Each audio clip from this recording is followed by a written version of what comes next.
السلام عليكم، مرحبا بكم في فيديو جديد. كما كتشوفوا التقريعه الحراره هنا في تايلاند. صافي قلت علاش ما نصلاوش.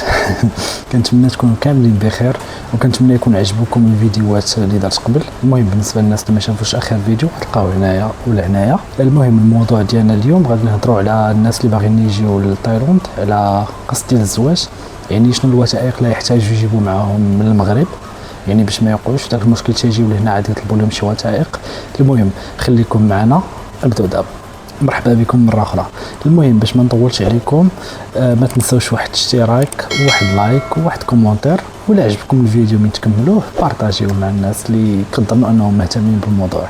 يلا نبداو. المهم بالنسبه للناس اللي جايين على القصد ديال الزواج، كاين شي وثائق ما خصهمش ينساوهم، ضروري يجيبوهم معاهم.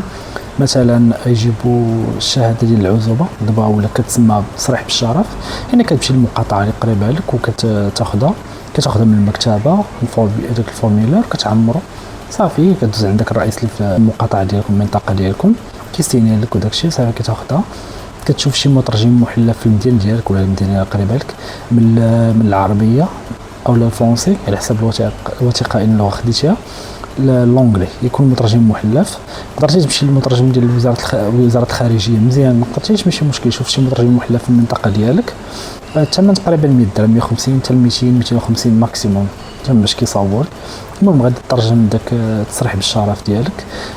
كاين اللي كيقول لك دير ريكورد كريمينال، يعني كتاخذ من البوليس ديال السجل العدلي، وغادي ديها مزيان خليها احتياط. المهم الوثيقه اللي تنركز عليها هي شهاده ديال العزوبه، ضروري تصريح بالشرف. دي معاك حتى الورقه اللي يعطوك في الاول، ودي معاك حتى اللي مترجمه، ودي معاك الفوتوكوبي تاع كارت ناسيونال، قدرتي ليغاليزيه في المغرب كاع، ولا تجي للطيران السفاره ديال المغرب وتليغاليزيه. المهم الوثيقه اللي مهمه كما قلت لكم هي التصريح بالشرف. صافي هادشي اللي تحتاج، الباسبور ديالك وداك الشيء. المهم دوك الوثائق كاملين. اين فوا كتجي لتايلاند خاصك تصبر 3 ايام على الاقل، ما تقدرش تبدا الاجراءات ديريكت، خاصك تصبر 3 ايام على الاقل. كتمشي للسفاره ديال المغرب ديال في تايلاند، راه ما كتحتاجش رونديفو بالنسبه للمغاربه، كتمشي لهم ديريكت. كتجي عندهم كتعطيهم تصريح بالشرف باش يعطوكم واحد الوثيقه اخرى حتى هي بحال التصريح بالشرف، بانهم يشهدوا لك، الناس ديال سفاره المغرب يشهدوا لك ان هذيك الوثيقه راه فري. داكشي كيعطوك واحد الوثيقه بلونجلي، هذيك الوثيقه بلونجلي حتى هي كتعمر المعلومات ديالك، وخص تكون عندك 2 اسماء ديال شي ناس في تايلاند، مثلا من العائله ديال الزوجه ديالك، ولا تكتب السميه ديالهم ولا الادريس ديالهم، ضروري بحال تقول شهود. صافي كتعمر ديك الوثيقه، كتخلص شي مبلغ تقريبا شي 200 بات، شي 60 درهم تقريبا. كيليغاليزيو لك ديك الورقه، وفاش تكون في السفاره قول لهم يليغاليزيو لك الصفحه ديال الباسبور وحتى لا كارت ناسيونال. المهم وزاره الخارجيه حداها كاين واحد المبنى، هذاك المبنى فيه مترجمين محلفين، يعني تمشيو لذاك المكتب غادي يترجموا لكم ديك الوثيقه اللي جبتوا من السفاره، يعني ديال شهاده العزوبه اللي بلونجلي غادي تردوها بالتايلانديه، وتا الباسبور اللي داروا لكم ليغاليزاسيون تردوه حتى هو بالتايلانديه. ضروري تحتاج وزاره الخارجيه هذيك الصفحه الرئيسيه ديالكم. ودوك المكاتب نيت راه ممكن ديروا معهم واحد القضيه، يعني الا بغيتوا بلا ما تسناو في وزاره الخارجيه تشدوا رونديفو تسناو باش تدفعوا داكشي، هما كيتكلفوا لكم، يجدوا لكم رونديفو وهما يمشيو يدفعوا لكم الدوسي، وفاش يخرج يصيفطوه لكم بارميل حتى للدار، يعني المنطقه فين ساكن انت. يعني الا قدرتي دير هذه القضيه احسن حاجه، والثمن ما كنظنش غالي بزاف. المهم ضروري ديروا هاد الخطوات هادو اللي قلت لكم. صافي فاش كيخرج لكم الجواب يعني من وزاره الخارجيه غالبا تيكون يعني كيقبلوا لكم الطلب، كتشوفوا اقرب عدول. الا قدرتوا تمشيو تبعدوا شويه من بانكوك، تشوفوا شي عدول في شي منطقه اخرى من الاحسن ديال شي منطقه اخرى. ولكن كنت واحد المعلومه كنت كنظن انها صحيحه، ولكن يعني خصكم ديروا العقد غير فين كاينه الزوجه، فين المنطقه ديالها فين تزات يعني، ولا فين ساكنه.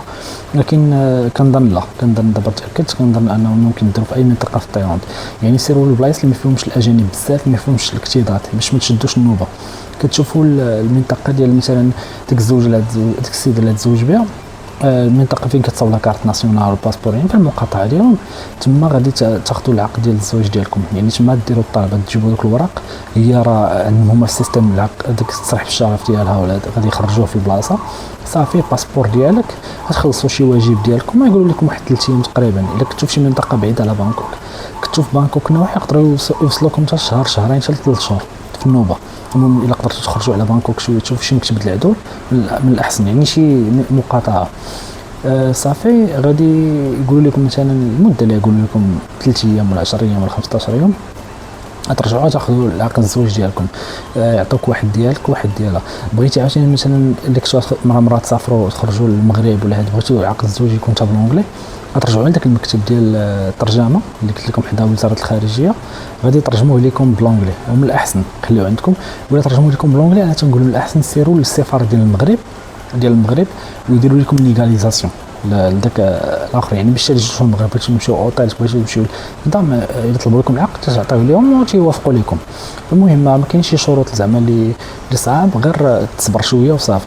عاوتاني هذه نختصر عليها تندير عليها فيديو اخر، ولكن انا مختصر لكم بالنسبه للناس اللي يسولوني على الاقامه في تايلاند.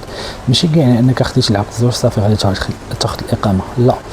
العقد الزواج غير كيخول لك انك يعني تزوجتي، يعني انك تقدر تدفع الفيزا ديال نو ايميغرانت ولا تاي وايف. المهم تاي وايف راه داخله في نو ايميغرانت تايب او، النوع ديال الفيزا او.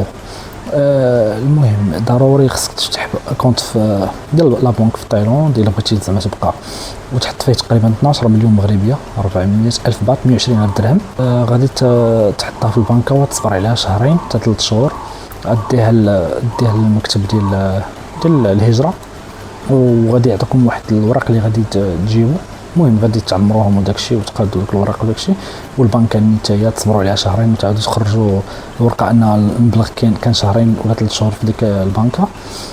صافي كتدفعوا الدوسي ديالكم وتعطوكم هما كيزيدوا لك واحد 3 شهور ولا شهرين من عندهم باش تبقى بين ما يخرج لك الفيزا وداكشي صافي، وكتخرج لك الفيزا.